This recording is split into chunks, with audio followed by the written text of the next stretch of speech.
చరిత్ర గతిని మార్చిన ఉద్యమాలు చాలానే ఉన్నాయి. రష్యన్ విప్లవం, ఫ్రెంచ్ విప్లవం, అమెరికా స్వాతంత్ర పోరాటం, ఇలా చెప్పుకుంటూ పోతే చాలా ఉద్యమాలే మనకు గుర్తొస్తాయి. చైనా లాంగ్ మార్చ్ కూడా మర్చిపోకూడదు. కాకపోతే అనేక ఉద్యమాల తీరు చివరకు గతిహీనంగా మారుతుంది. కొన్ని మాత్రమే సూపర్ సక్సెస్ అవుతాయి. విజయ తీరాలకు చేరేందుకు ఉద్యమకారులు ఎంతో సహనం, ఓర్పుతో పనిచేయాల్సి ఉంటుంది. మరి ఓపిగ్గా అన్ని ఎదురుదెబ్బలను తట్టుకుని నిలబడిన సమకాలీన ఉద్యమం ఏదైనా ఉందా అంటే అది అమరావతి రైతుల ఉద్యమమే అని చెప్పాలి. ప్రభుత్వంలో ఉన్న పార్టీకి ఎదురొడ్డి నిలబడి ఎదురుదెబ్బలు తిని మరీ ఉద్యమాన్ని కొనసాగించిన ఘనత ఆ పేద రైతులకే దక్కుతుంది. ఏపీ సీఎం చంద్రబాబు ప్రమాణ స్వీకారంతో రాష్ట్ర రాజకీయాల్లో ఒక ఘట్టం ముగిసింది. ఈ క్రమంలో 5 ఏళ్ల అమరావతి రైతుల దీక్షా ఉద్యమానికి కూడా తెరపడింది. అర్ధ దశాబ్దం పాటు ఎన్నో కష్టాలను ఎదుర్కొన్న ఉద్యమం ఫెయిల్యూర్ మాత్రం కాలేదు, అది సూపర్ సక్సెస్ అనే చెప్పాలి.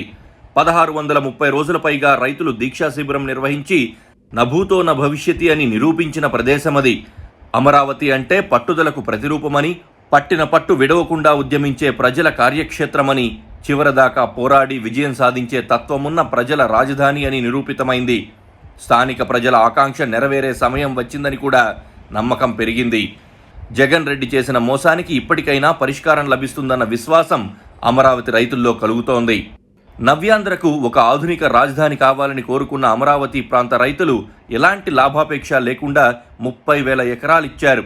విపక్షంలో ఉన్నప్పుడు అమరావతికి మద్దతు ఇచ్చిన జగన్ రెడ్డి అధికారంలోకి వచ్చిన వెంటనే ఎలా మాట మార్చారో ప్రతి ఒక్క భారతీయుడు చూశాడు. 3 ముక్కలాట ఆడిన జగన్ చివరకు మట్టి కరిచారు. చంద్రబాబు ప్రమాణ స్వీకారం తర్వాత అమరావతి రైతులు దీక్షా శిబిరాలు తీసేశారు. అమరావతి నిర్మాణమే వారి ఏకైక స్వప్నమవుతుంది. వెలగపూడిలో ఏర్పాటు చేసిన దీక్షా శిబిరాలను తొలగిస్తున్నట్లు రైతులు ప్రకటించారు.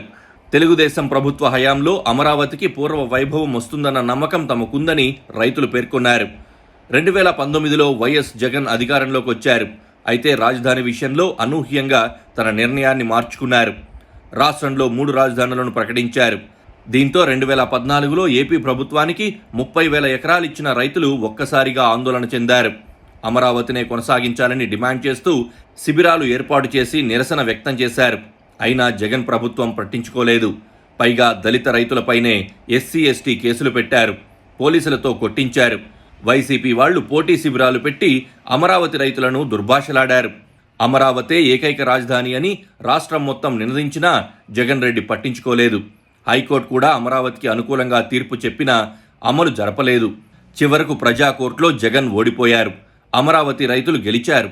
ఇప్పుడు చంద్రబాబునే వాళ్లు నమ్ముకుని ఉన్నారు.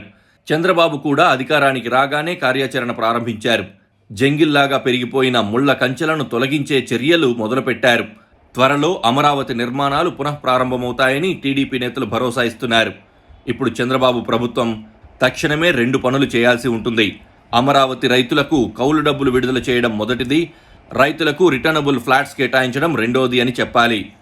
అమరావతి రైతుల కళ్ళలో ఆనందం కనిపిస్తోంది. తమ ప్రాంతానికి కొత్త కళ రావాలని, అక్కడ పూర్తిస్థాయి రాజధాని ఉండాలని వాళ్ళు కోరుకుంటున్నారు. ఈ పని ప్రస్తుత పాలకుల వల్లే సాధ్యం. అది ఎంత తొందరగా పూర్తవుతుందనేది ఇప్పుడు $1 మిలియన్ ప్రశ్న.